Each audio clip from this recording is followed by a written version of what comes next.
I don't have my lights on. Hello, my friendos.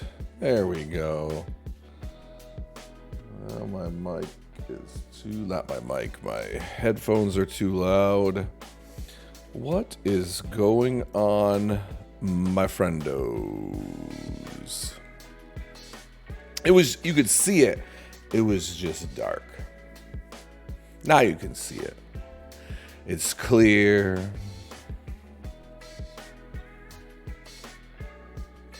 What do you say we have a giveaway? What do you say? Should we do a giveaway? Hello, Miss V. Hello, Danny. I know Danny is... Ooh, giveaway. Giveaway. Okay. Let's do a giveaway. It'll be our first giveaway. And we're doing it to wrong chat cookie.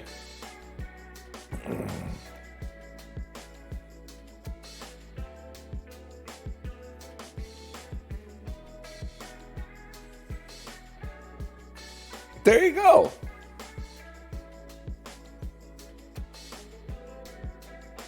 Anyone here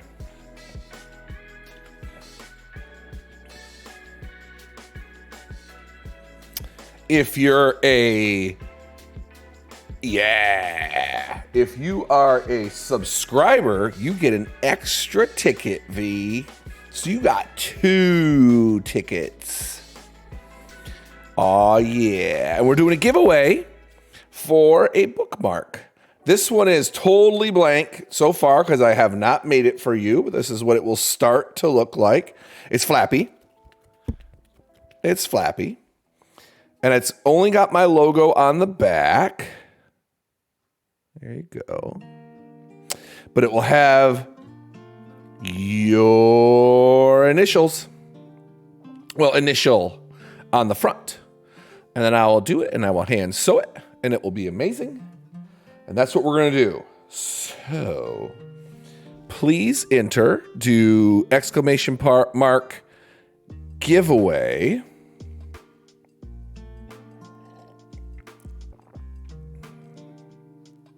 To enter it. You have to be a follower, but that's it. And look, V, the names now stay in place on the top. Took me a while to figure that one out. Had to do a little bit of searching, but I think I got it figured out. They're not moving now, so that's a good thing. Let's switch over to some streaming. I added another 6 hours of streaming music. So we have, and they're all lined up, Cookie, and they don't run away, and God. So we're doing our best here. So for tonight, I thought we would bookend our stream with a little bit of reading. So we will start. That's right. You stop seeing my mom and everything starts coming up dial. We will start with a little bit of Grimm's fairy tales. Bone shootage. What's going on, Bone Shooter? What's going on, brother? Cheers to you, mate.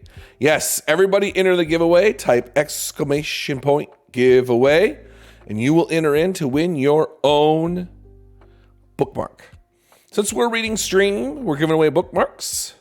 Yes, V has one. Other people have one. Chillin'. Working a new OT. Allie has joined the giveaway. If you're not following Hobby for Happiness, they have been struggling to stream a little bit. Ooh, Danny entered the giveaway too. Ooh. Both. Why not both, Cookie? Why not both? You know?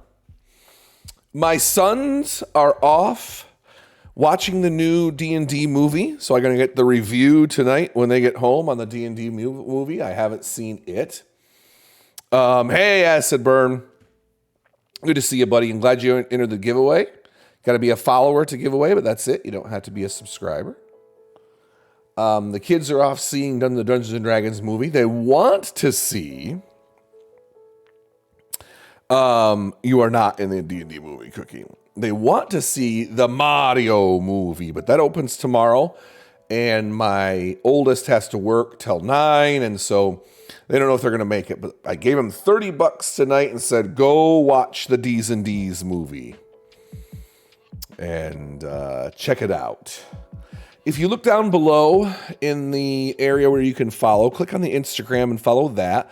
Friday, we've got a new product coming out out of Pingree, Detroit, a toiletries bag that's coming out. You can take a look at that. We've got dice bags for sale if you follow the website. We've got custom black dice bags with red stitching. Ooh, I got a whole bunch of new leather coming in. Here's custom red dice bags. Yes, Math Rocks, Roxx. Is that toiletry bag military usable? I'm sure it could be.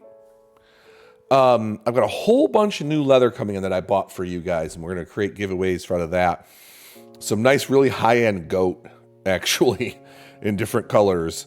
It's one of those things, hey, Spidey, I think all my shit works, Spidey. We'll see if you'll break it tonight, but, you know, if you do, we'll figure it out.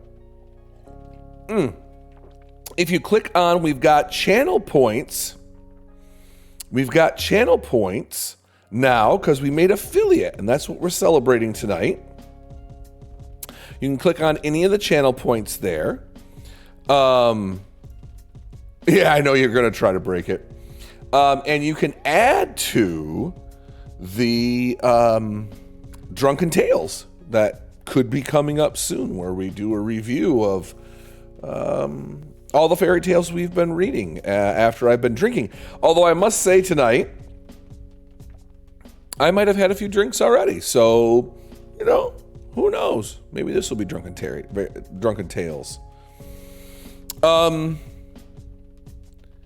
we're going to start with some Grimm's fairy tales. We're going to end with some Grimm's fairy tales. And in between, we're going to build some D&D stuff. We're going to build some D&D stuff.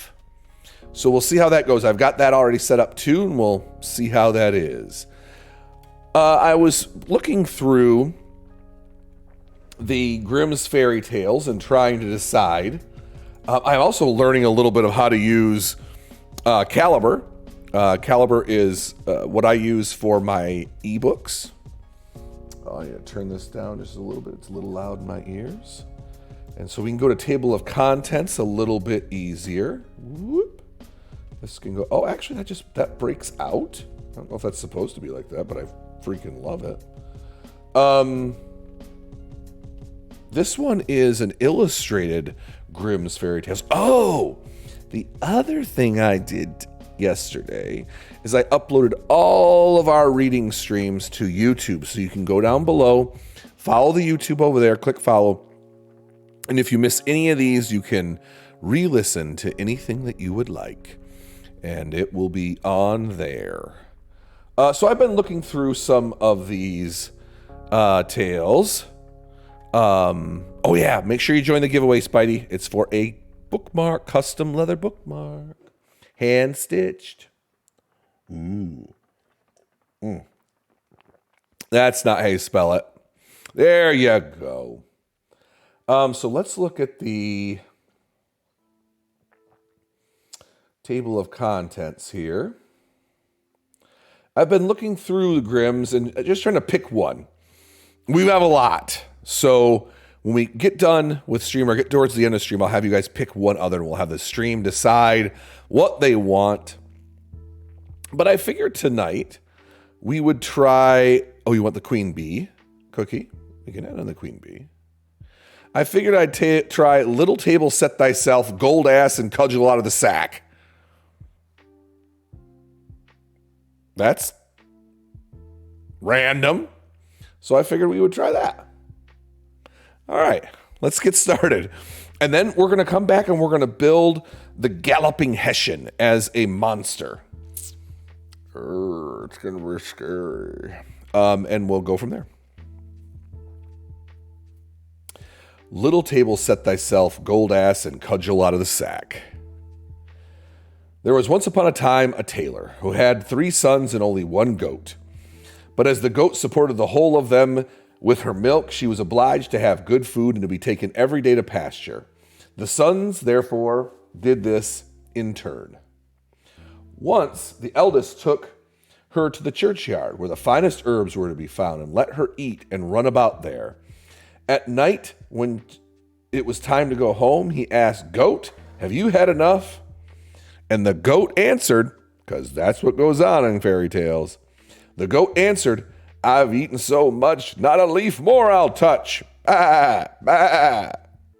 "Come home then," said the youth, and took hold of her cord around her neck and led her into the stable and tied her up securely.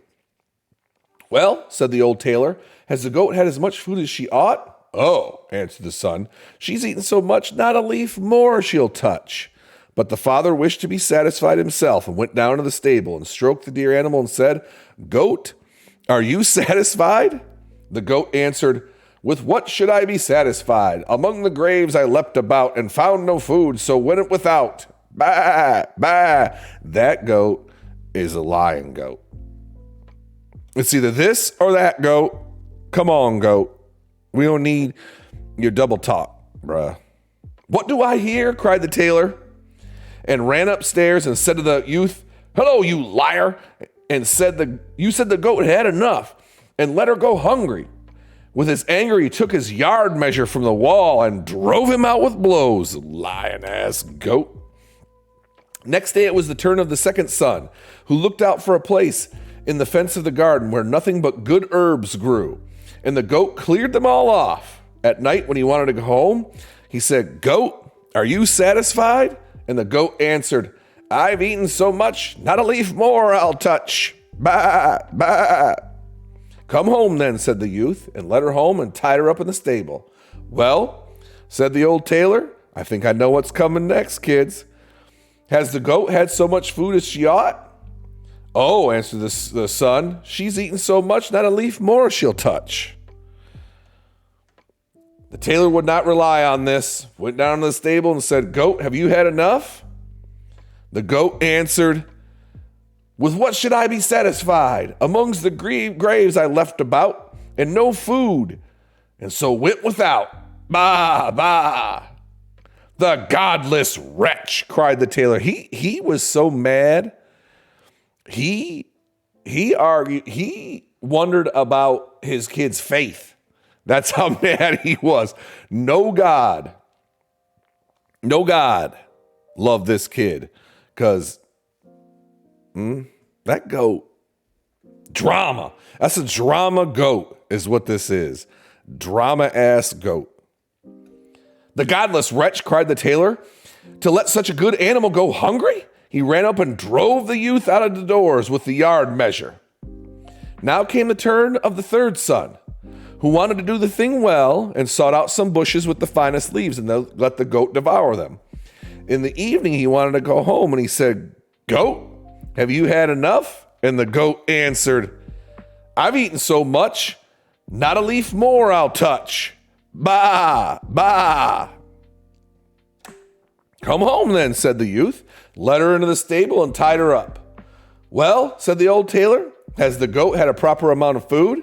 She's eaten so much, not a leaf she'll touch." And the tailor didn't trust that, and he went down, and he was like, "Goat, have you had enough?" And the wicked beast, I think the goat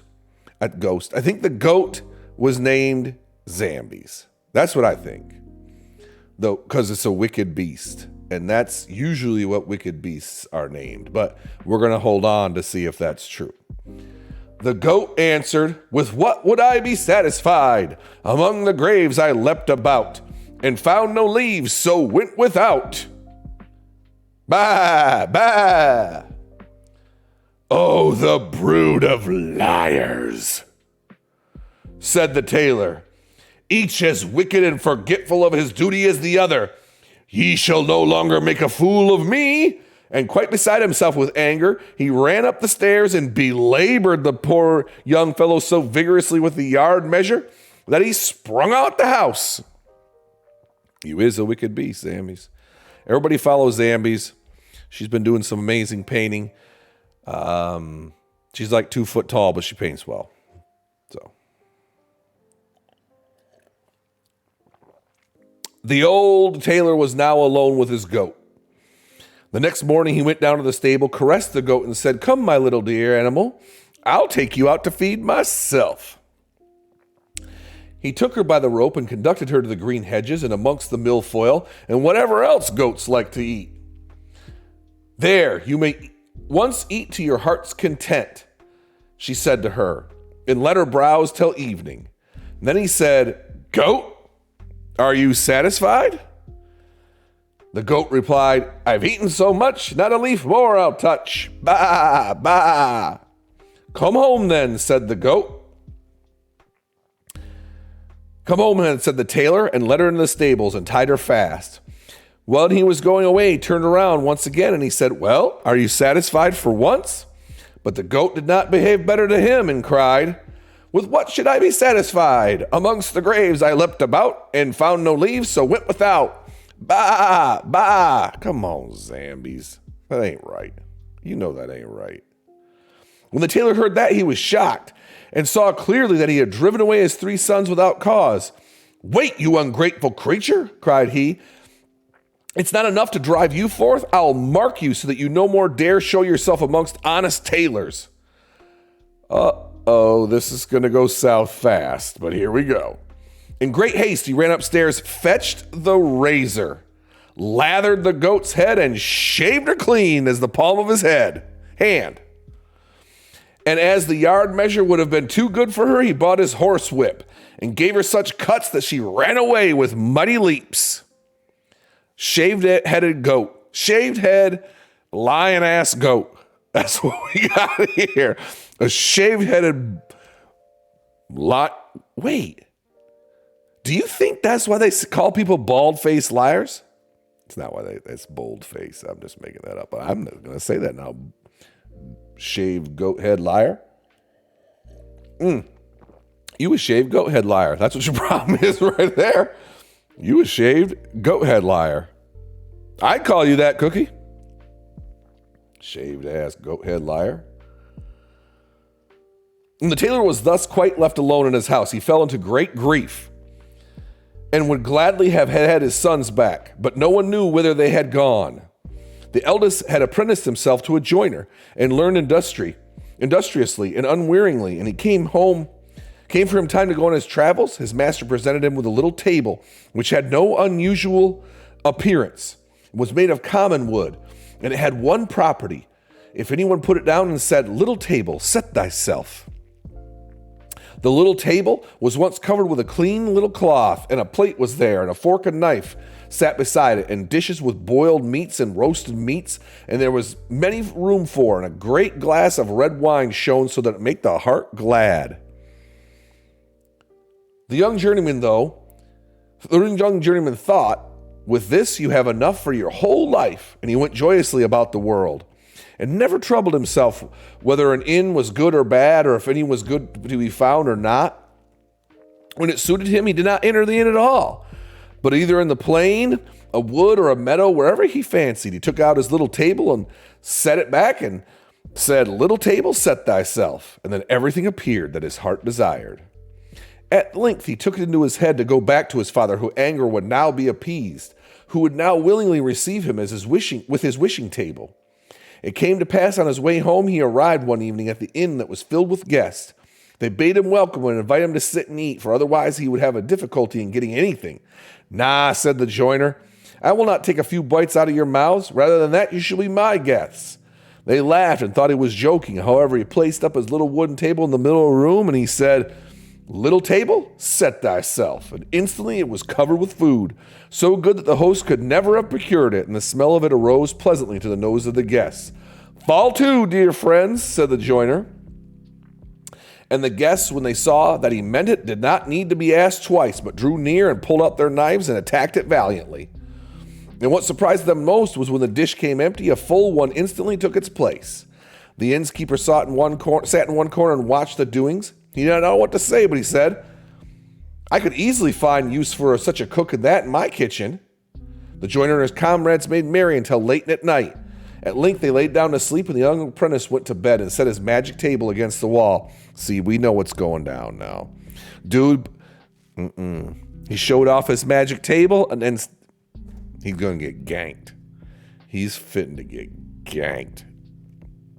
And no one, have you noticed that they haven't even mentioned where the bald-ass goat is? Just out lying everywhere. We don't know where the goat is. Goating it up. That's what he's doing. The joiner and his comrades, we already got that part. The host's thoughts, however, let him have no rest. The host was shady. It occurred to him that there was a little old table in his lumber room, which looked just like the apprentice's. He's going to do the old switcheroo coming up here. And he brought it out quite softly and exchanged it for the wishing table. The next morning, the joiner paid for his bed, took up his table, never thinking that he got a false one, and went on his way. At midday, he reached his father, who received him with great joy, and he said, well, my dear son, what have you learnt? And he said, Father, I've become a joiner. He's like, that's a good trade. But what have you brought back with you from your apprenticeship? He was like, Father, the best things I brought back with me is this little table. The tailor examined it on all sides and said, you didn't make a masterpiece when you made that. That's a bad old table. Now, why has he got to talk shit about his table? You know, like maybe that's the best he could do. You don't know. Maybe he tried hard. Maybe it's like a nice little card table or something. But this table, which furnishes itself, when I put it down and tell it to set itself, the most beautiful dishes stand on it. And a wine which also gladdens the heart. Just invite all our relations and friends, and they shall refresh and enjoy themselves at once, for the table will give them all they require. This is going to go south too. When the company was assembled, he put this table in the middle of the room and said, little table, set thyself. But the little table did not bestir itself and remained just as bare as any other table which did not understand language. Then the poor apprentice became aware that his table had been changed, and he was ashamed to have stand there like a liar. Lying-ass goat, lying-ass kid, broke-ass table. The relations, however, mocked him, and when he was forced to go home without eating or drink, the father brought out his patches and began to tailor again, but the son went to master in the craft. To a master in the craft, okay. The second son had gone to a miller and had apprenticed himself to him. And years were over, and the master said, as you have conducted yourself so well, I can give you an ass of a peculiar kind, which neither draws a cart nor carries a sack. This is an ass that don't draw a cart nor carry a sack. Now, I'm not sure what that ass is good for, but I think we're fitting to find out. Well, what use is he? See, it's the same question I asked as the apprentice. I'd be like, what's this ass good for? You know what I'm saying? If it don't pull a cart, carry a sack, what's that ass good for?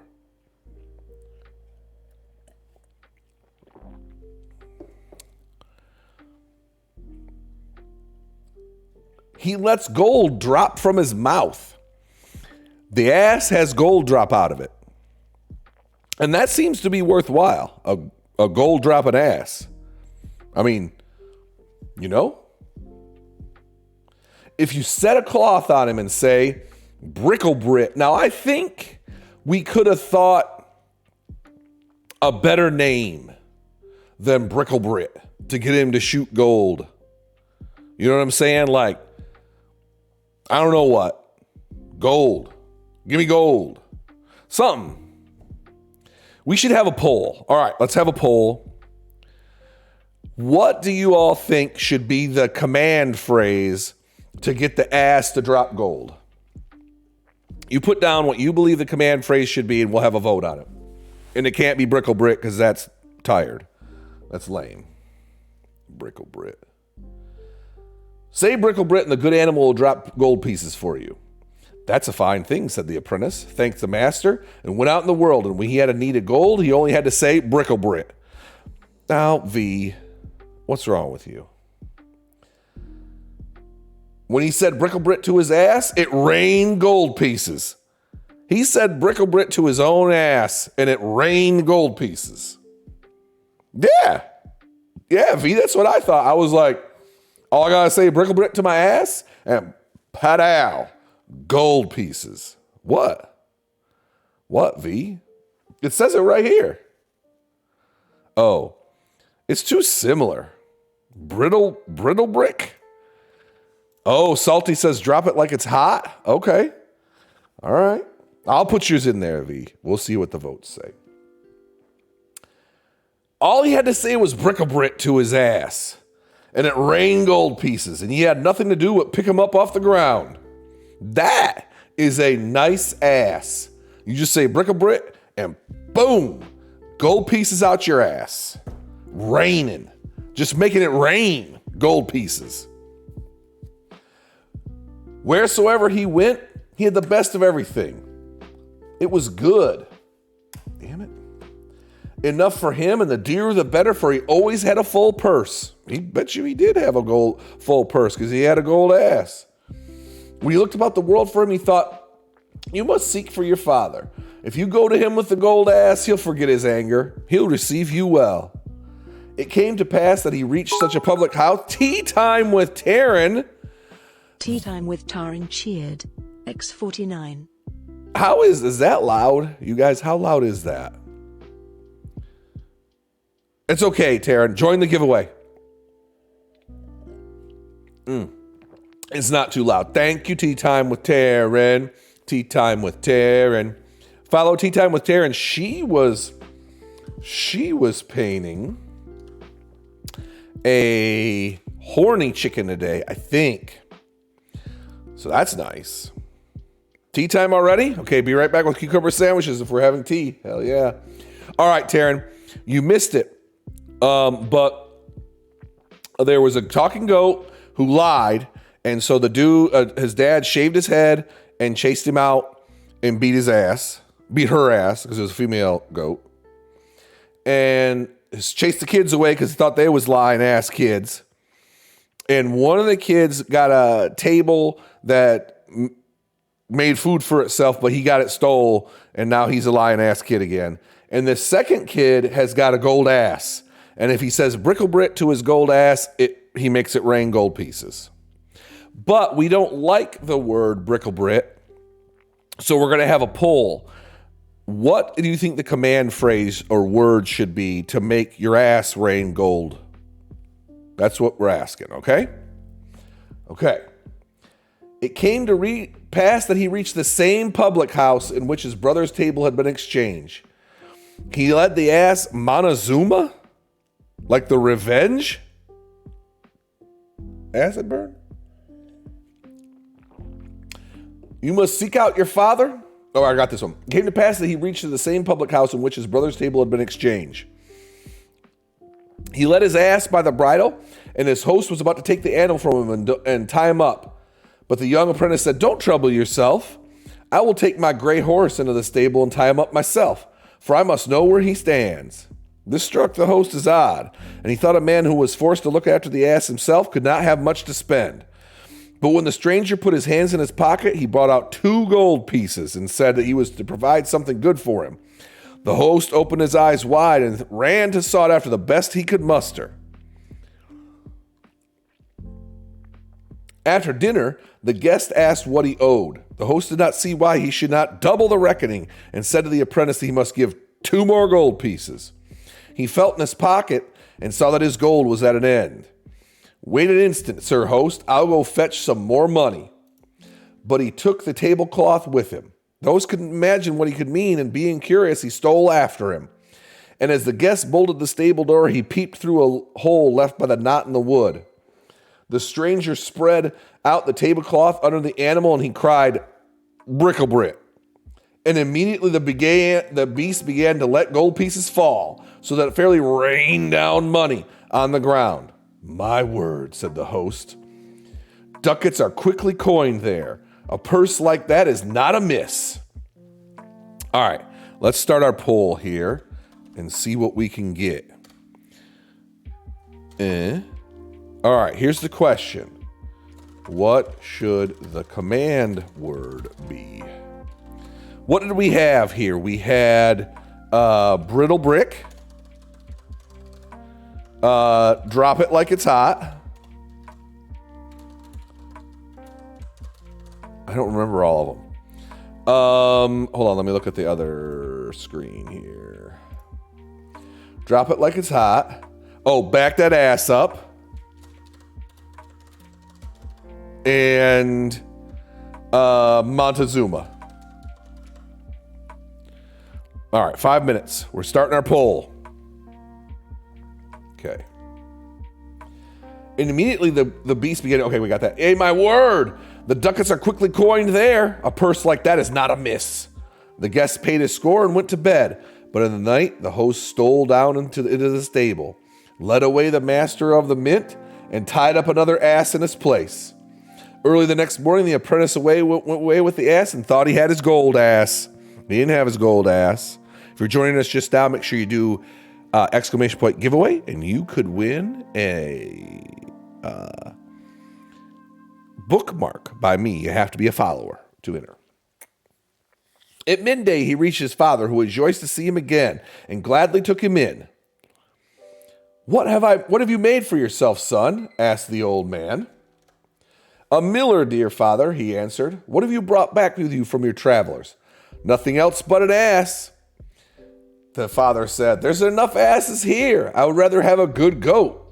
He said, yeah, but it's no common ass. It's a gold ass.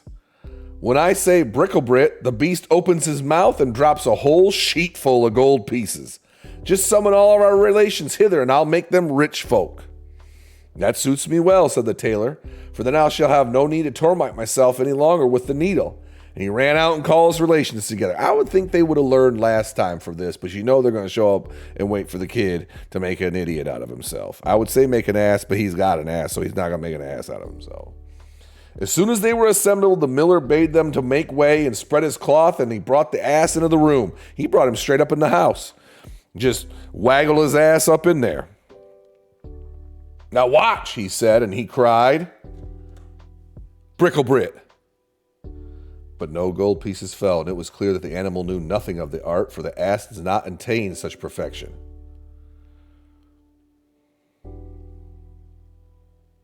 The poor miller pulled a long face, saw that he was betrayed, and begged pardon of his relatives, who went home as poor as they came.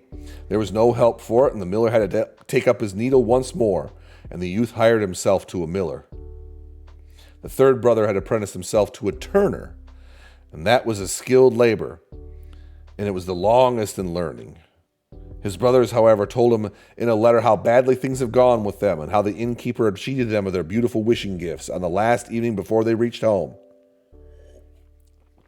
When the turner had served his time and had set out on his travels, as he had conducted himself so well, his master presented himself with a sack, and he said, there's a cudgel in it. Somebody's getting a dubbing, is what I'm saying. I'm seeing it happen. Someone's getting a beat down, because the cudgel came last. There wasn't no more golden asses and tables like that. There's a cudgel in it. I can put it on the sack, said he, and it may be a good service to me. But why is the cudgel in it? It only makes it heavy. I'll tell you why, replied the master. If anyone has done anything to injure you, but say, cudgel, out of the sack. I need a cudgel sack. I think a cudgel sack would help me. I'm going to make a sack. A Diomedes sack. It's going to have to be bigger than our custom sacks, though, because it's got to fit a bigger thing. It's got to fit a cudgel in there so people can get whoop downs. And the cudgel will leap forth amongst the people and play such a dance on their backs that they will not be able to stir or move for a week, and it will not leave off until you say, cudgel, into the sack. So let me get this straight. Oh, it's big enough, Taryn. It's just this one's not. This one's a delicate sack. This one's a delicate sack. It doesn't hold cudgels. It holds shiny math rocks. I'll send you pics later, Taryn. Don't worry. So here's the deal. You call for the cudgel, and it just automatically whoops people down. And it whoops everybody down in the vicinity so that they can't move for a week. That's like what it does. The apprentice thanked him and put the sack on his back. And when anyone came too near him that wished to attack him, he was like, "Cudgel, out of the sack." And instantly the cudgel sprang forth and dusted a coat or jacket of one of them off their backs and never stopped until it stripped it off of them. It was done so quickly before anyone was aware, it was already his own turn. So it's super fast. It just whoops people down automatically until the coats fly off. That's the deal. You're whooped down till your coats fly off and you can't move for a week. That's not good. Make sure that anybody's joining. If you're a follower, please do ! giveaway and join the giveaway for a custom bookmark. In the evening, the young Turner reached the inn where his brothers had been cheated. He left his sack on the table in front of him and began to talk of the wonderful things he'd seen in the world. "Yes," said he, "many people easily find a little table which will cover itself, and a gold ass, and things of that kind, extremely good things by which I no means despise. But these are not common in comparison with the treasure I have won for myself, and I'm carrying about with me in my sack." And the innkeeper, who was shady AF. I think we all know that the innkeeper was shady. Oh, Montezuma won. Okay. All right, so we got to say Montezuma to the ass to make your ass rain gold. I think we should all try that tonight. We should all try it after stream. Just yell Montezuma at your ass and see if it rains gold. Let me know. Let me know. Send me a message. Let me know on next time, and we'll see how much gold you got. Share the gold with me. I want your ass gold, okay? The innkeeper pricked up his ears, and he thought, "What in the world can that be? That sack must be filled with nothing but jewels. I ought to get them cheap, too, for good things come in threes." When it was time to sleep, the guest stretched himself out on the bench and laid his sack beneath him for a pillow. He was sleeping on his sack. When the innkeeper thought his guest was lying in a sound sleep, he went to him and pushed and pulled quite gently and carefully at his sack to see if he could draw it away and lay it in another place. The Turner, hey, thanks, Asmo. The Turner had, however, been waiting for this for a long time, and now just as the innkeeper was about to give it a hearty tug, he was just about to tug his sack heartily. Just before he tugged his sack, he yelled, "Cudgel, out of the sack!" Instantly, the little cudgel came forth and fell on the innkeeper and gave him a sound thrashing. The host cried for mercy, but the louder and louder he cried, so much the more the heavy cudgel beat him on his back, until at length he fell down on the ground exhausted. You know you got your ass beat. I've never been exhausted from getting my ass beat. I've been beat up before, and I'm sure I deserved it, but I've never been exhausted from getting my ass beat. That's a rough one. That is a rough one. That is a rough one. I had 2 drinks. I'm just in a mood tonight, V. I'm good. But I've never been tired after getting my ass beat. Is anybody else in chat just been like, whoo, I'm exhausted. I'm exhausted from getting my ass beat. No, I'm not a fartist, JJ. Gren's the fartist. Do a shout out for Gren No Cookies, because she's our resident fartist. Okay. I think that's called a concussion. Yeah, that's true. That is true. The Turner said, "If you do not give back the little table that sets itself in the gold ass, the dance shall begin afresh."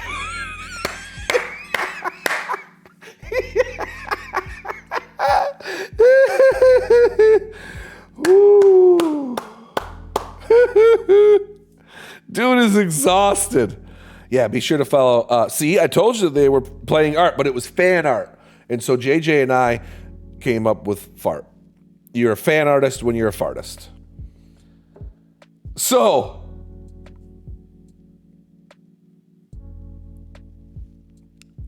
the innkeeper is exhausted from getting his ass beat.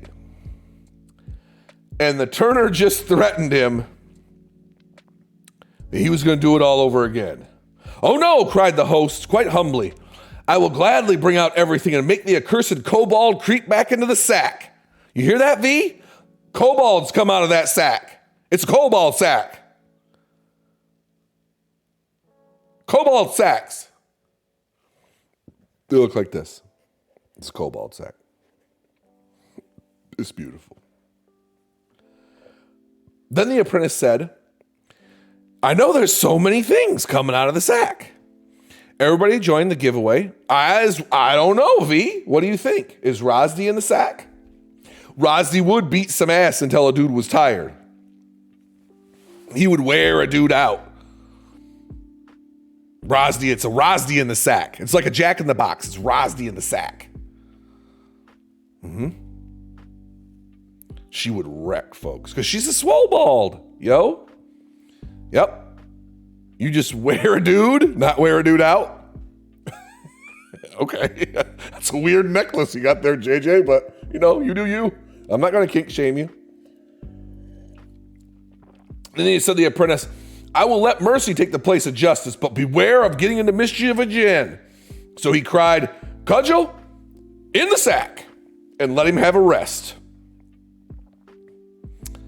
It's a nice mug, isn't it, V? Or isn't it, Karen? Yes. It's almost empty, though, and I need to be done. I've had 2. I'm not a super lightweight, but kind of. The next morning, the Turner went home to his father and with the wishing table and the gold ass. The tailor rejoiced when he saw him once more, and he asked him likewise what he had learned in foreign parts. This is going to be a story. "Dear father, I've become a turner. A skilled trade. What have you brought back from your travels?" "A precious thing, dear father. I got a cudgel in the sack." "What? A cudgel? That's worth your trouble indeed. From every tree you can cut yourself one." He's like, "Well, hold up, Dad. If I say cudgel out the sack, the cudgel springs out and leads to anyone who means ill by me, a weary dance, and never stops until he lies upon the ground and prays for fair weather." So I noticed they're changing their mind every time with this. The first time it was beat their ass until they need to sleep for a week. Just that. Ass beatings for a week's sleep. And then the second time it was, what was it? It was beat their ass until he was exhausted. just worn out, just tired. Woo! I'm tired of getting my ass beat. I've had some refreshing ass beatings in my time, but this ain't one of them. I'm exhausted. Now, in this case, they pray for fair weather. They pray for fair weather, they're exhausted, and they got to sleep for a week. I've trained in the military, and I'm a black belt in Taekwondo. That's a true story. I've had my ass beat a fair few times. I've never had my ass beat to the point where I was praying for sunshine. I've never had it. I don't know. The cudgel springs out and leads anyone. Okay, we got that one. "Now let them both be set forth and invite all our kinsmen." Now, if I was Dad, I would be like, hell no. I brought all the relatives here last time, and you broke ass kids did dumb shit, and I'm ashamed of y'all. Now, I'm not sure what he's going to do with the cudgel, because I don't know how he's going to show this off. If he calls the cudgel out, then all the relatives getting their ass beat. So I'm not sure what's fitting to go down. I'm not sure what's fitting to go down. It's gonna go down though. The old tailor would not quite believe, but nevertheless got the relatives together. The turner spread a cloth in the room and led the gold ass in and said to his brother, "Now, dear brother, speak to him." And the miller said, "Montezuma." And instantly Gold pieces came out the ass like a thunder shower. And the ass didn't stop. The ass did not stop. The ass did not stop until every one of them had so much gold that they couldn't carry anymore. And I can see what you face. He said, I can see it in your face. You also would have liked to been there. I would have liked to be there to yell Montezuma at my ass and make all my relatives rich. It'd be like an ass lottery up at my place. The ass lottery.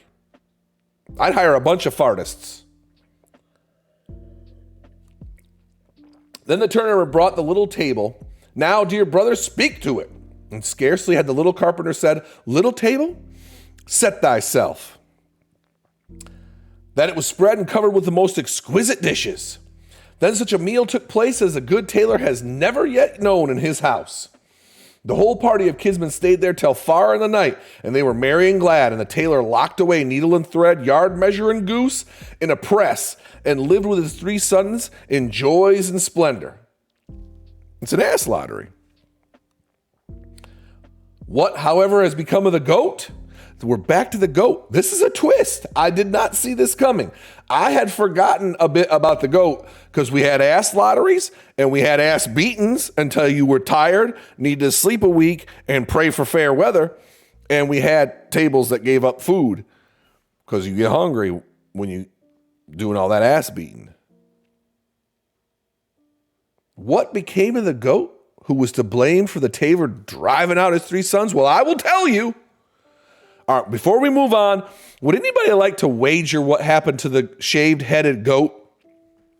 Please, in chat, tell me what happened to the shaved-headed goat while we were showing off the ass lottery and the self-filling table. What happened to the goat? And be sure to enter the giveaway by doing hashtag giveaway. Not hashtag, exclamation point giveaway. Their hair grew back and the goat found a new family that appreciated her. That'd be nice.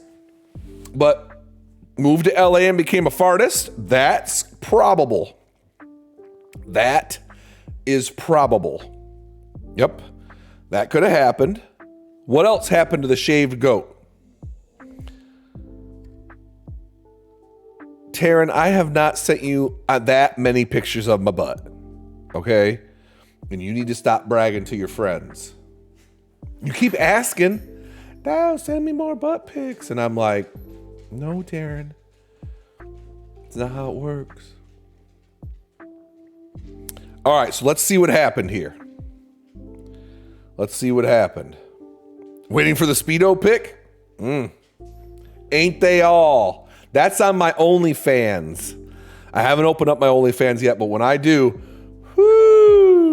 I'm going to make millions with goat asses and table food and cudgel beatings and Speedo pics. The goat was ashamed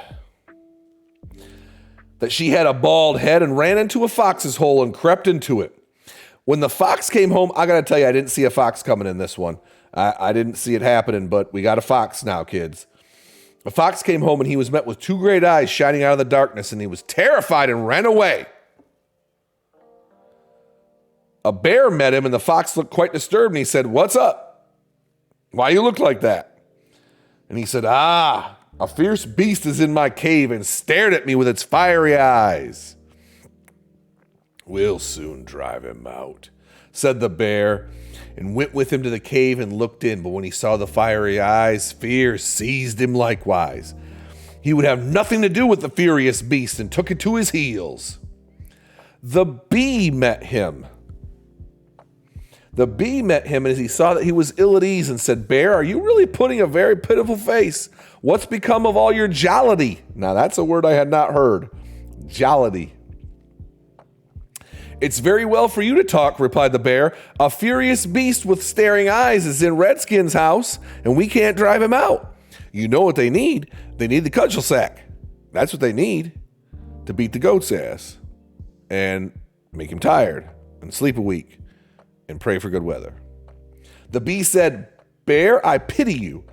I'm a poor, weak creature who you would not turn aside to look at, yet I believe I can help you."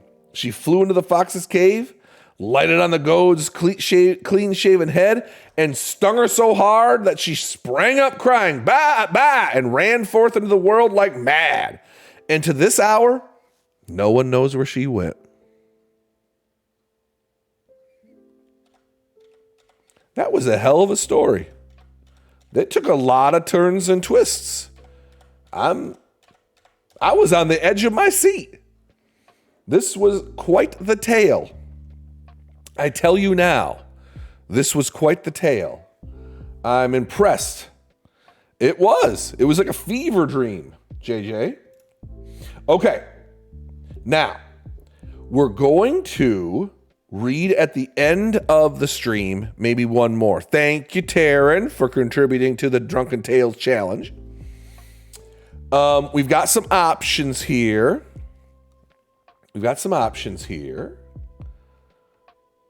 So take a look at them and be thinking about what you want.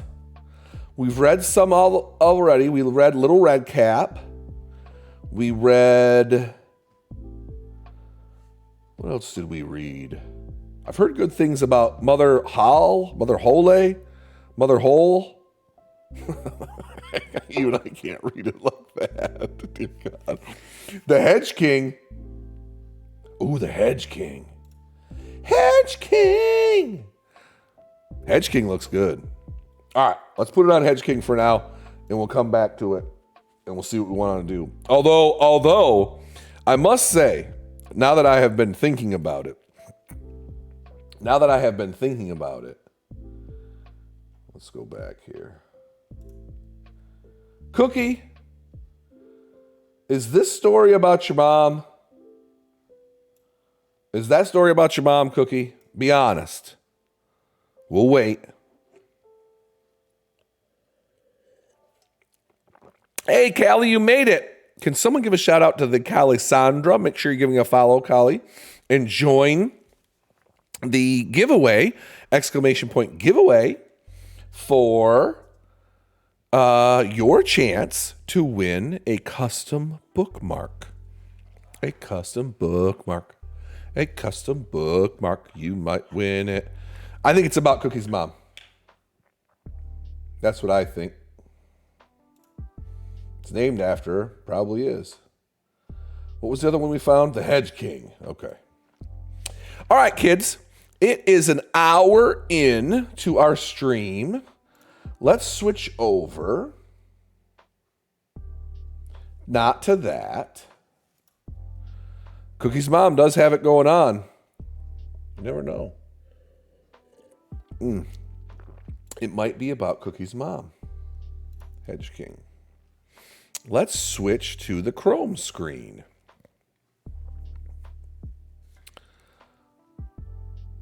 All right. Now, why are you not working? I think this does this often. Let's figure it out. Chrome screen. I need to change the name of this anyway. Well, I can't. So never mind. Chrome capture. Hey. Dio is figuring it out. Oh, we need to open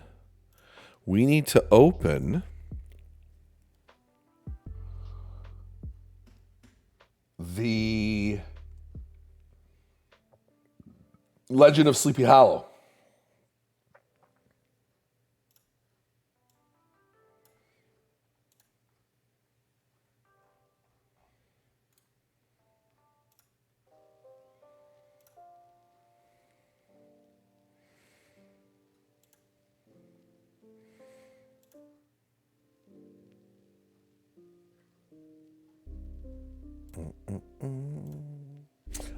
I see now. Let's close out of that one. There we go. Close out of that. We'll come back to the other one. Okay, kids. Chrome screen. All right. We are going to build really quite quickly. Let me move my camera just a little bit. That looks much nicer. You can see my Vans shirt on. I'm rocking it. I bought that with Salty. We were out shopping. And she bought some stuff for her kid, Jojo Mart. I've got him named currently the Galloping Hessian.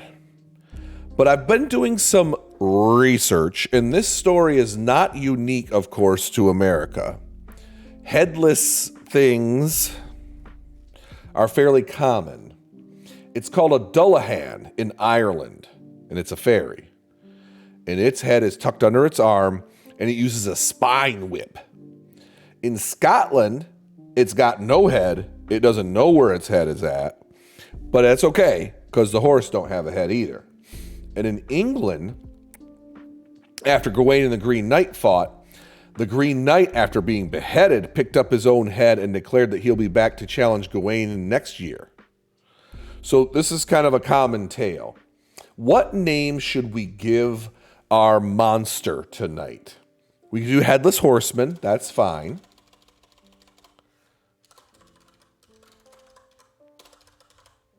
That's fine. Any other suggestions out there? And what sign, Hogar the Headless, what size is a warhorse? I think it is, we fitting to find out, a large beast. Tweedlebum. Large, okay. So a large what? What do we want the Headless Horseman? I'm thinking of making the Headless Horseman one monster so that it's not separate from its rider. It's just horse and rider come along together. So we're going to make that large. What should we make it? Should we make it fey? Should we make it undead? It makes sense to me that it's undead. Because as the story goes, he was a German mercenary who got his head taken off by a cannonball. So let's make him undead.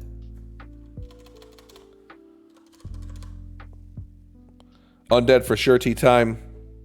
Name it after that town in Wales. What town in Wales, JJ? Oh, for fuck's sake. JJ, Taryn, ban him. I got it, Taryn. I got it. There you go. All right. What should its alignment be? What should its alignment be? As it happened in the story, it haunts people. It haunts people. That's true. So, chaotic evil? I need help here, people. Chaotic evil. Yeah, Dullahan is Gaelic for headless. That's true. So the Dullahan is just whatever is the headless beast that they're speaking about. But in their case, it also talked about Ben Dullahan sounds like a name. It does sound like a name. Let's do Headless Horseman Dullahan. Okay. We got that. A warhorse's armor class is 11. It means headless. Lawful evil, he keeps to his haunt. Oh, I like that. I like that a lot. He's not chaotic. You're right. Lawful evil. Okay. Excellent.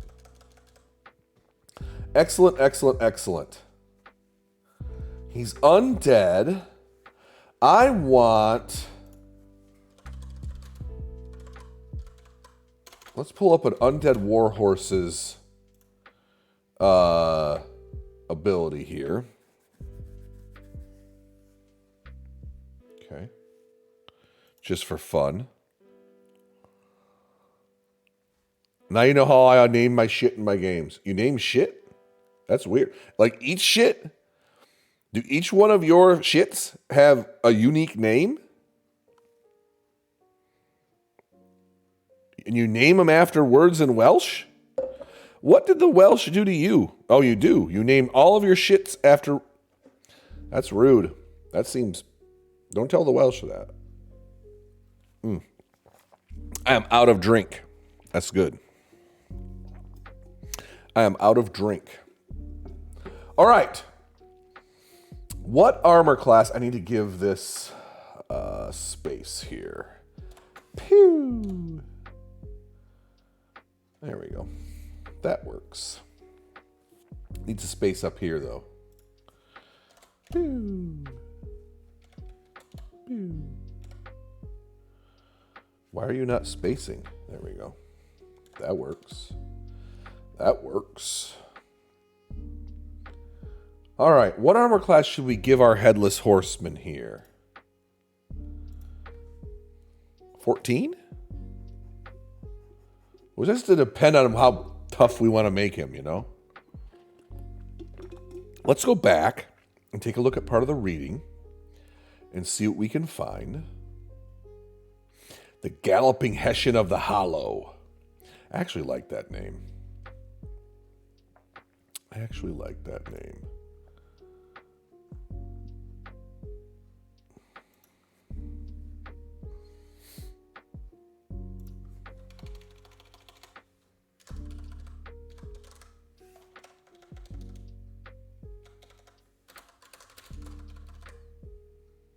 It's pretty long. We're going to keep it like that for a minute.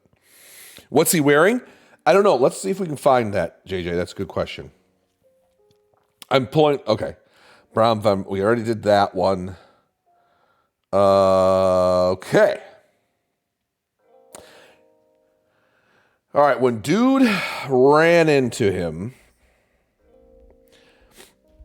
it stirred not, but seemed to gather in the gloom, like some gigantic monster ready to spring up on the traveler.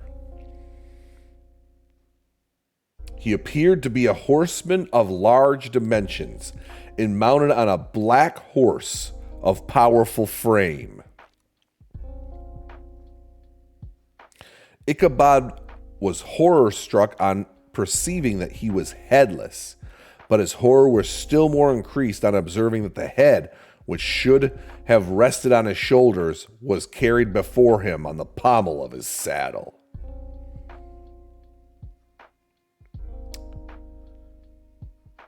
I'm looking for more information here. He then says at some point, just then he saw the goblin rising up in his stirrups at the very act of hurling his head at him. And then they found later it was a shattered pumpkin. Okay. So let's take a look at the Warhorse. Strength 18 they've got. I'm happy with that, which is a +4. Oh, you know what? I need to change chicken butt. I need to change my stream to D&D now. Just chatting. Nah. Dungeons and Dragons. Done. All right. 12 dex +1. Okay, we got that. 15 con. Oopsie poopsie. +2. I'm just carrying this over for right now. We can change any of this if we want to. Intelligence of a 2. What song is this? Because this song stinks. That's terrible. That needs to go. Okay. An 8 wisdom.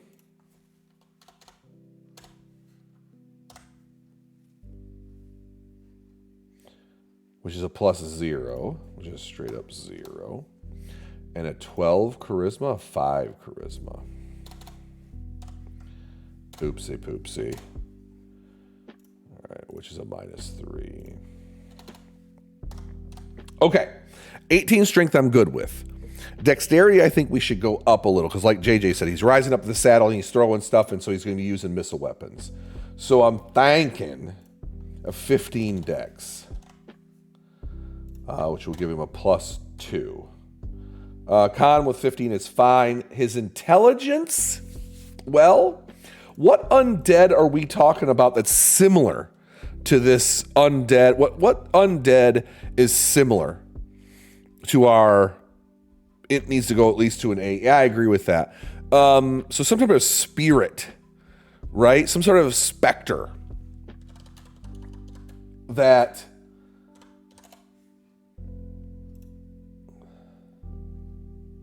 $10, $10, $11. I'm happy with that. I'm okay with that. 10. 10 is +0 still. Okay, 10, 11. I'm okay with that. All right. Are we happy with that? Armor class we still haven't figured out. A Spectre's armor class is 12. A Warhorse's armor class is 13. I think we can do 14 and just do natural armor. That works? Okay, cool. Spectre's hit points are 22. Same with our horsey here. Let's do a 54. What was our con +2? What's our base? All about that base, No trouble. We'll do 10d4. No, 4d10. That would have to be max. So we're going to do 8d10. 8d10 plus 16, which would be 56. Okay, I'm good with that. Should have Misty Step ability. You know, I was thinking about that, JJ. Our Spectre has that incorporeal movement, so I want to include that for sure.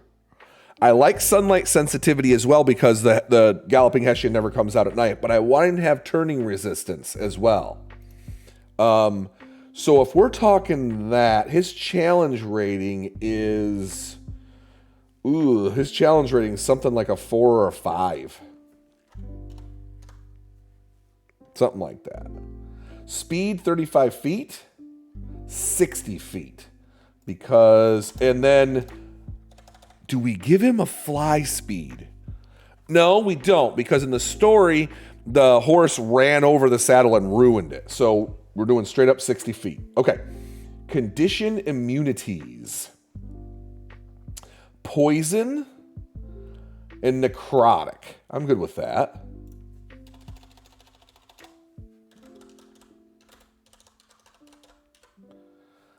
Dark vision out to 60 feet.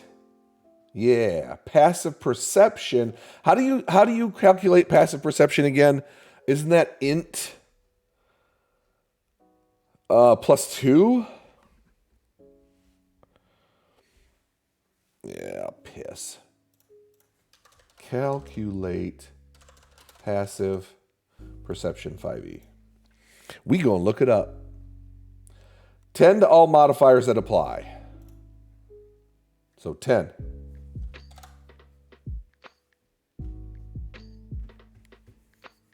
I think we could make them. Could. Let's do 12. Okay. What else we got here? Any vulnerabilities?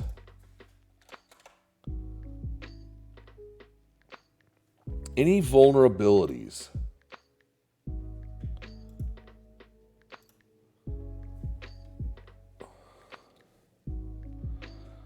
Well, does he have a head? No, he doesn't have a head. Well, it's hanging from his pommel. Any vulnerabilities? bludgeoning or magic or anything like that.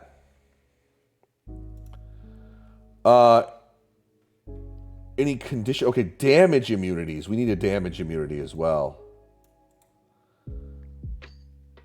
Oh, I got the wrong thing here. I got the wrong thing. Hold on. Paste. That's a damage immunity. Condition immunity. Jack-o'-lanterns. Yeah, the jack-o'-lantern style. Yep, the jack-o'-lantern style. Because that was what was in the story.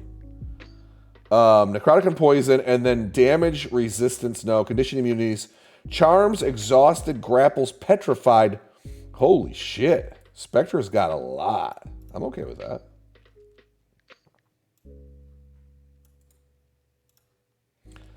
Charmed, exhaustion, grappled, paralyzed, petrified, poisoned, prone, restrained, and unconscious. So resist to fire damage. I'm cool with that. So we need to make then a damage resistance. Okay. What if we did this, JJ? What if we did same as Spectre, is resistance to acid, cold, fire, all that shit, except for unless they're non-magical. If they're non-magical. That seems good to me.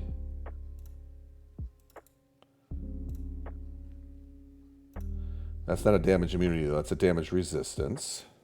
Cool. Okay.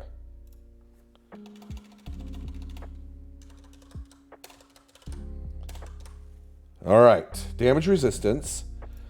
And that is going to be... We're just taking this right from the Spectre, because we're basically putting a Spectre on a horse. Right? For now. For now. All right, so we got that. We got that. We're basically calling him a challenge rating of 5. CR5 monster. Dun, dun,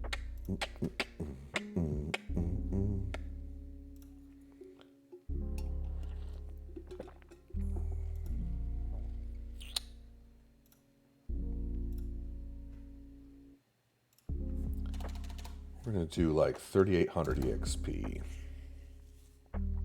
Okay. Let me arrow this down so you guys can see more. Now, we're going to give him incorporeal movement. That makes sense. Any other spells you want him to... then arming him with a flintlock, saber, and lance. Well, what would a Hessian soldier have carried... mounted troop. Oh, you know what? I think I've got a picture. Hold on. I do.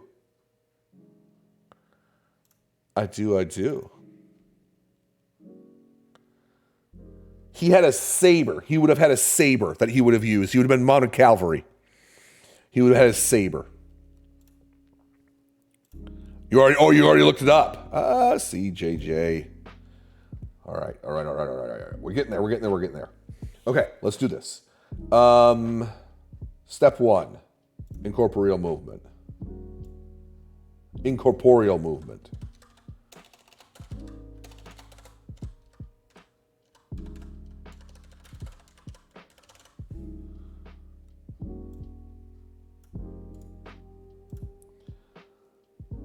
Okay. The Spectre can move the...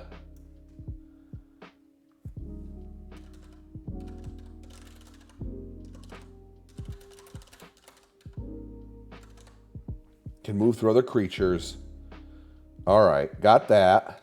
Good with that. Again, if you are not following, or if you are following, please do exclamation point giveaway. And you can join the giveaway for a bookmark if you win. We're going to do a reading at the end here after we get done with the Galloping Horseman of the Hollow. Not in field maneuvers. He'd only be carrying a lance if not in the field. He only carries a launching battle. Okay. Good job, JJ. I think we're just going to do the saber. And I'm not going to do a flintlock because it's D&D. So I think we'll just do saber for him off the top. And we'll give him some other shit too. Incorporeal movement. And then sunlight sensitivity as well. We need to go back to home brewery. Pull this up. Do a hand crossbow. That's not dumb. I like that. Sunlight sensitivity.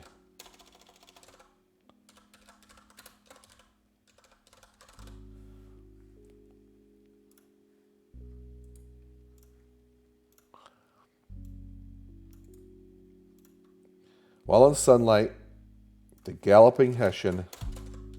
Remember, yeah, I like that. I like that, JJ. I like that. You could do a crossbow or a flintlock depending on if they exist in that world. Yeah, I think we're just going to do crossbow on that one. A hand crossbow that he has the advantage. He can fire and reload. So would he fire once per round? Think about that, you guys. How would he do that? The Galloping Hessian has disadvantage on attacks, and then we need to name this something, JJ. This his ability. 4 shots until he has to reload action. Yeah, look at that. This guy's going to be cool. We talked about having him have Misty Step as the horse. He throws pumpkins, no need for a crossbow. Well, I think that's going to be his main strike. I've got this written up, this flaming pumpkin. I thought about that. So I thought about it. Hold on, JJ, to that thought. We want them to have Misty Step.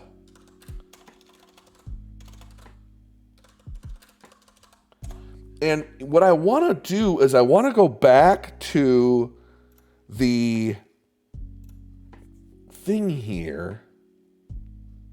Okay, that's too late.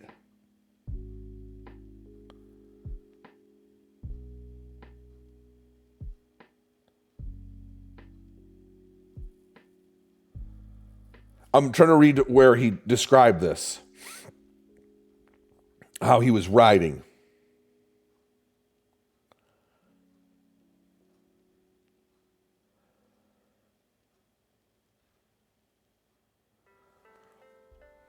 Blah, blah, blah, blah.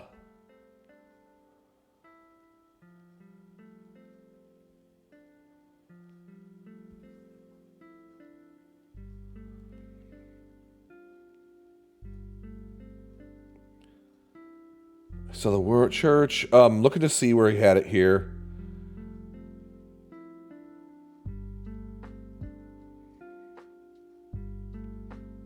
Okay, doesn't really have a good description of how fast he was able to ride. Blah, blah, blah, blah, blah. Andre was captured.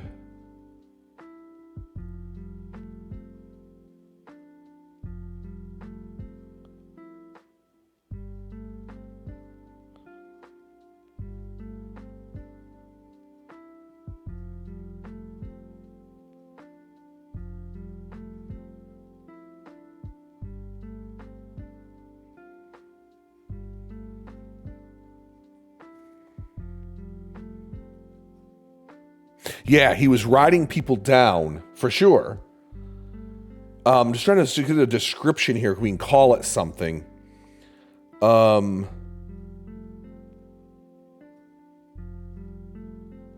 ba, ba, ba.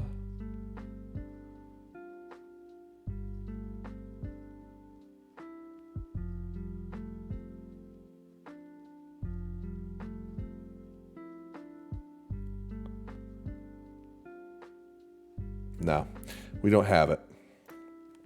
I want to call it something, but we just have Misty Step right now. Trying to think of a... well, we could just do Reckless Riding. For now. I don't like it, but we'll try that for now. And then Misty Step...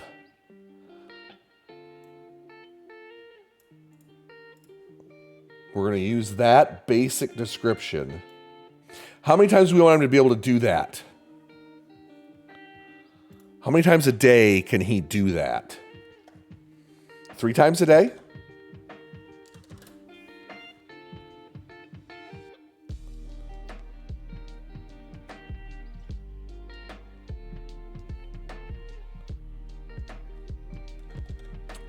fire and brimstone.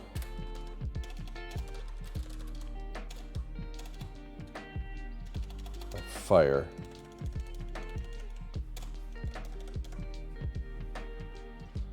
Hello, Arathu. You can do that more than twice a day? Okay. The Galloping Horseman of the Hollow can teleport up to 30 feet into an unoccupied space that it can see.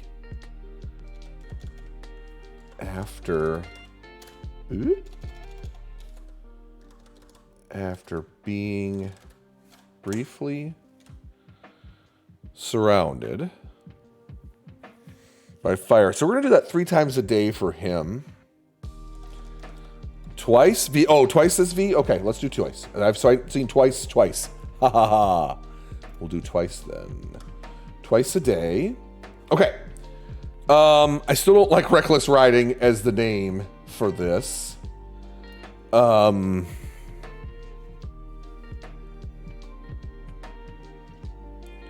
Still don't like the Spectral Charge. Great. Love it. Perfect and love it. Okay. So that's got his ability. Any other abilities, any other things you guys want here? We got Incorporeal Movement, we've got Sunlight Sensitivity, and we've got Spectral Charge. What I love about this is that he could technically Spectral Charge and then move. If it's Spectral Charge 2 times a day, what would it be, a bonus action? I think bonus action.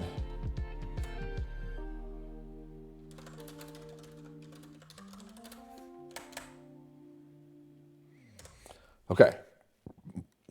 Did we tell JJ he could leave? No, we did not. We did not, Taryn. We did not. But hey, what are you going to do? You know? Okay. We need hand crossbow. 5e, hand crossbow. See what damage she do. Okay. We can get rid of that now. Get the cudgel out! Wrong story. Dude, I am totally making a magic item of that cudgel bag, though. That just wears people out for I don't know how long. Like multiple rounds. Okay. Hand crossbow. Range weapon attack. One target, 3120.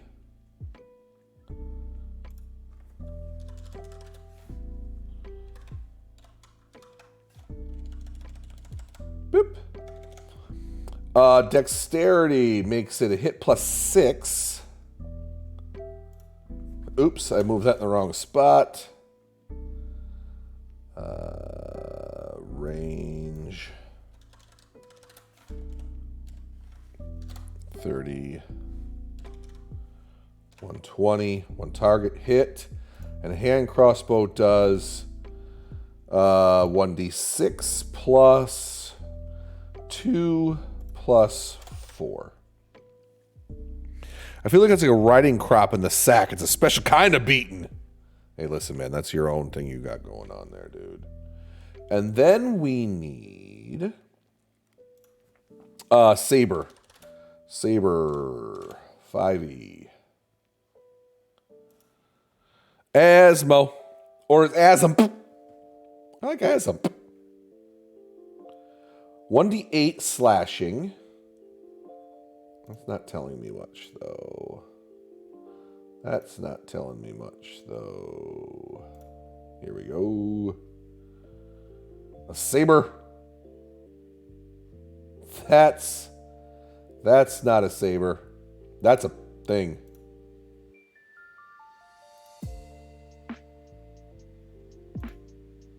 Uh-oh. I'm locked up here, kids. Okay, we're good. Whew. I needed to think for a minute. Saber.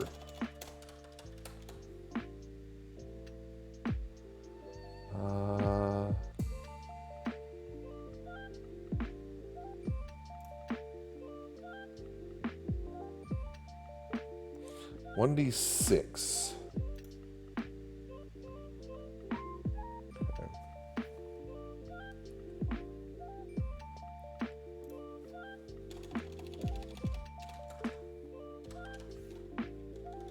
Melee weapon attack, +4 to hit, range, reach 5 feet.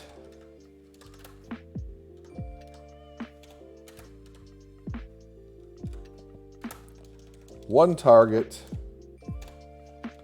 hit plus 6, 1d6 plus 4, plus 6. And then we've got the Flaming Pumpkin. So let me read you guys this one and see what you guys think of it. Flaming Pumpkin. Ranged weapon attack, +6 to hit, range 20 to 60 feet, one target, hit 5 damage, which is not true. That would be 6 damage. Oh, I got both. Yeah, I'm still working on it. 1d6 plus 3. That seems low, but this is what we got. 1d6 plus 3 bludgeoning damage plus 2d6 fire damage. If the target is a creature or a flammable object, it ignites. Until the creature takes an action to douse the fire, the creature takes 1d6 fire damage until the end at the end of each one of its turns. Hit or miss, the pumpkin head is destroyed. What do you guys think of that?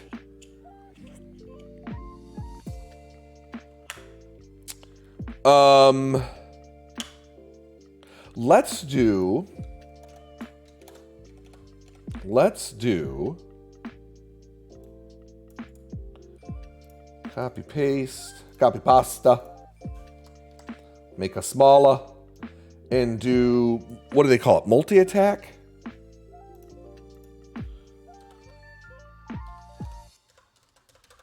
Yeah.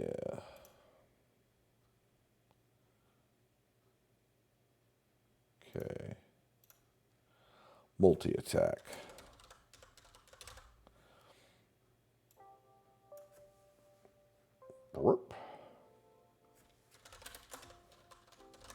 The Galloping Horseman of the Hollow can make 2 hand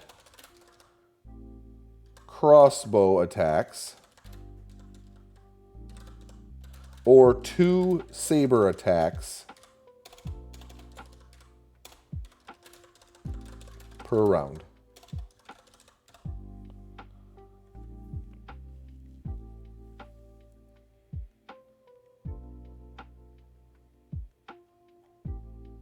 Uh-oh. It's gotten too big here.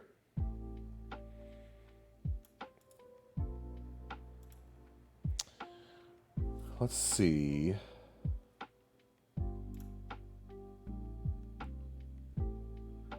I might have to fix this afterwards.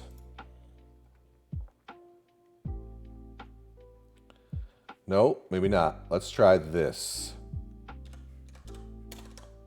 Ha ha ha ha. I'm a genius. Well, maybe not, but kind of smart. Smaller, smaller. Okay, we got it. All right, here is our Galloping Hessian. Our Galloping Horseman of the Hollow. Large undead, lawful evil. The history of the rider. In the American tale, it's a Hessian soldier, German mercenary, that loses his head when a cannonball decapitates him, and buried without it, he rises to find it. The Dullahan in Ireland is an unseelie fairy that knows precisely where its head is, tucked under one arm, and wields a spine whip in one hand. In Scotland, he's got no head again, but neither does the horse. In England, Gawain and the Green Knight. The tale surrounds Gawain and the Green Knight. Period. The Green Knight, after being beheaded, picks up his own head and declares he'll be back to challenge Gawain again in a year's time. Armor class is 14 with natural armor. Its hit points are 56, 8d10 plus 16. That's not very clean. Speed is 60 feet. Strength, we got all that. Damage resistance, we got all that. Has incorporeal movement. Has sunlight sensitivity. Has a spectral charge 2 times a day. As a bonus action. After briefly being surrounded by fire, the galloping horseman in the hollow can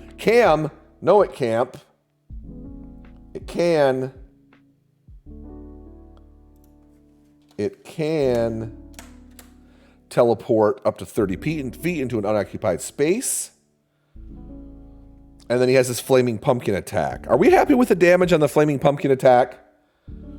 Right now it is plus 6 to hit, range 20 or 60 feet, does 1d6 plus 3 bludgeoning damage, and then 2d6 fire damage. So that is 3d6 plus 3 if he hits.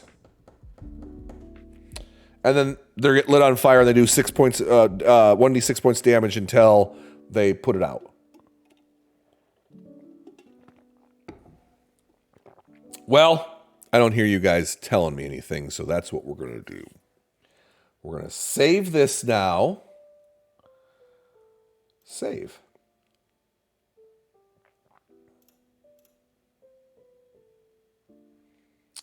We're going to make a PDF out of it. Save as PDF. Oh, before we do that, though, I wanted to do this differently. I wanted to do this.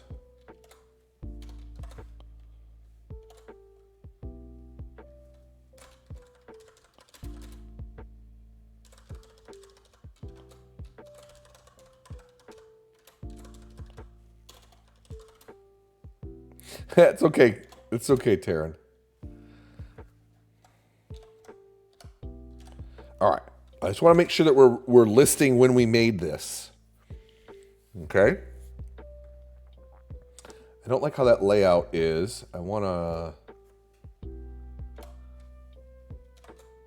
There, I like that more. Okay, cool. Get PDF. Save as PDF. The Galloping Hessian. If you want... No. The Galloping... What do we call that thing? The Galloping Horseman of the Hollow. Okay. Save.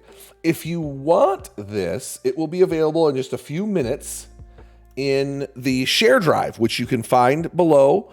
And you can also find links for, I think I have share drive as a command. Yeah, you can find it here in just a few minutes. Okay? All right, we've been live for about an hour and 44. So let's do another read of a new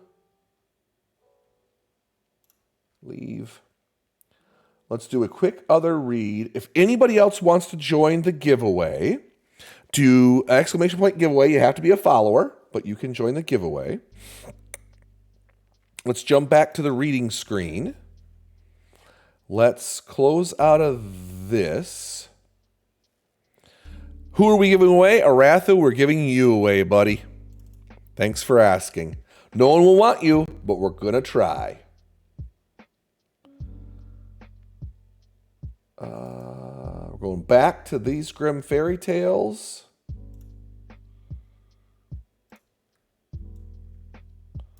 And we're going to read Everybody Will Want Me, says Arathu. That might be true. That might be true. At least the jails do. They've been looking for you for a while. The Hedge King. Oh, we're rigging it and giving you a gift mark. Oh, you can win an Arathu V. Tara and I would be more than happy to trade leather for art. We should work that out. The Hedge King.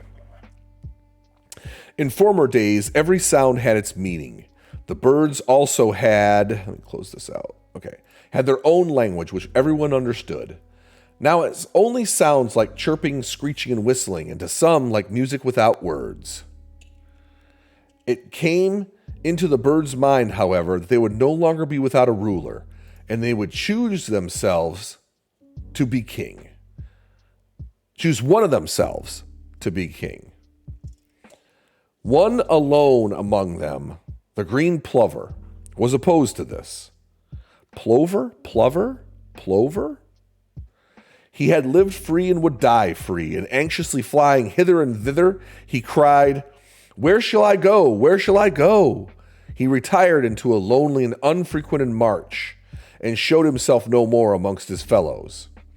The birds now wished to discuss the matter, and on a fine May morning they all gathered together from the woods and fields, eagles and chaffinches, owls and crows, larks and sparrows. How can I name them all?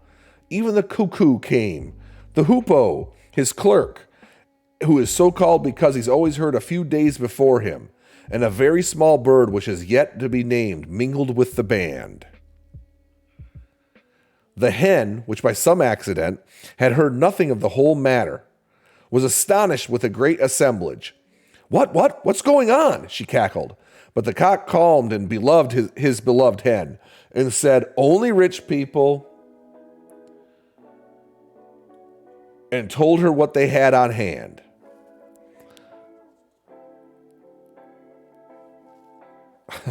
It was decided, however, that no one who could fly the highest should be king. A tree frog who was sitting amongst the bushes when he heard that cried a warning, "No, no, no, no," because he thought that many tears would be shed because of this. But the crow said, "Caw, caw," and that all would pass off peaceably. It was now determined that on this fine morning they should at once begin to ascend, so that hereafter no one should be able to say, "I could have easily flown much higher, but the evening came on, and I could do no more." On a given signal, the whole troop rose up into the air. The dust ascended from the land, and there was a tremendous fluttering and whirring and beating of wings. It looked as if the black cloud was rising up. The little birds, however, were soon left behind. They could go no farther and fell back to the ground. The larger birds held out longer, but none could equal the eagle, who mounted so high that he could have picked eyes out of the sun. And when he saw the others could not get up to him, he thought, "Why should I fly any higher? I'm the king," and began to let himself down. The birds beneath him cried at once, "You must be our king. No one has flown so high as you." "Except me," screamed the little fellow without a name, who had crept up into the breast feathers of the eagle. And he was not tired at all. He rose up and mounted so high that he reached heaven himself. And when however, he had gone this far, he folded his wings together and called down with a clear and penetrating voice, "I am king. I am king." "You are king?" cried the birds angrily. "You've done this by trick and cunning." So they made another condition. He should be king, should come down to the lowest to the ground. How the goose did flap about with its broad breast when once more on the land. How quickly the cock scratched a hole.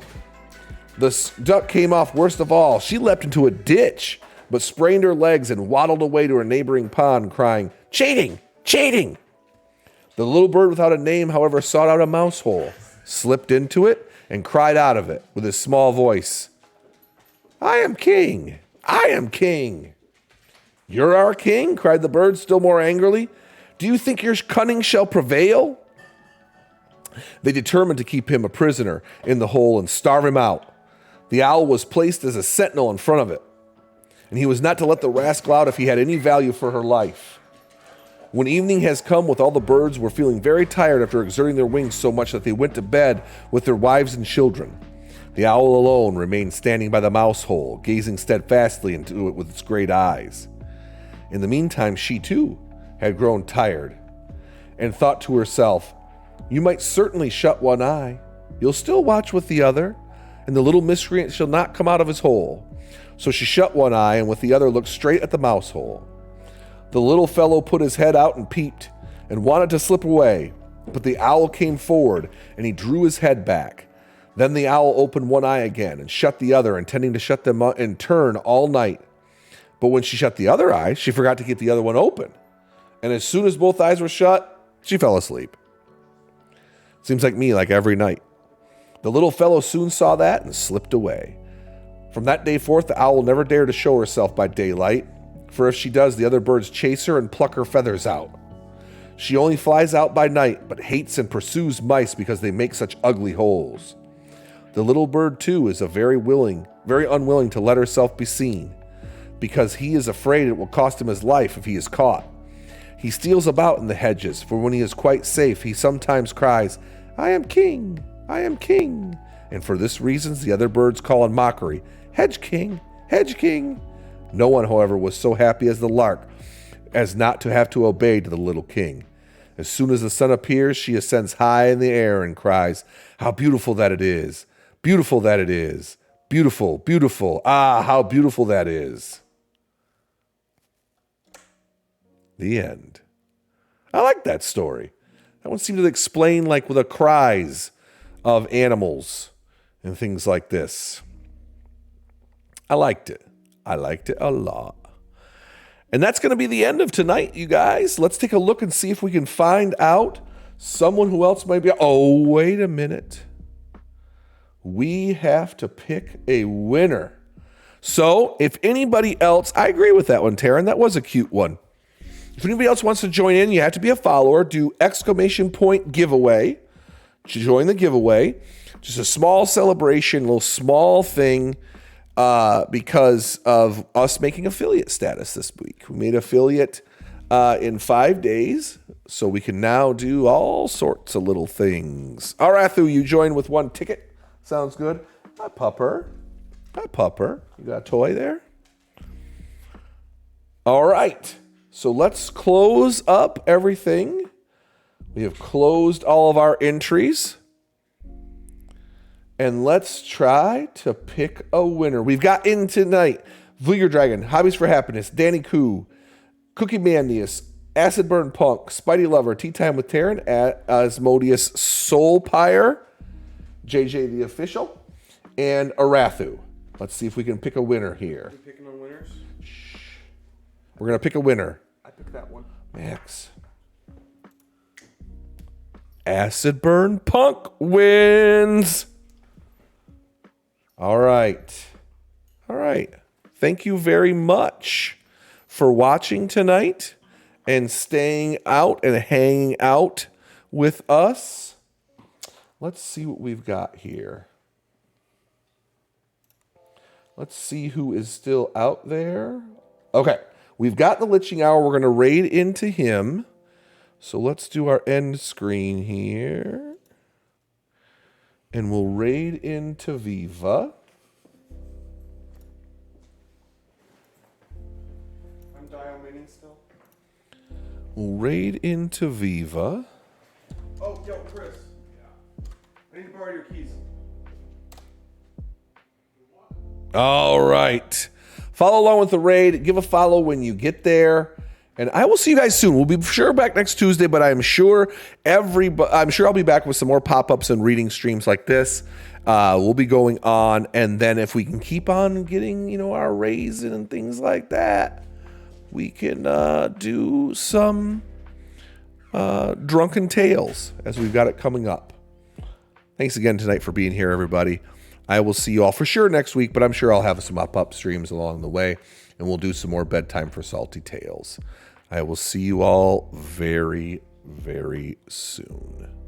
Peace.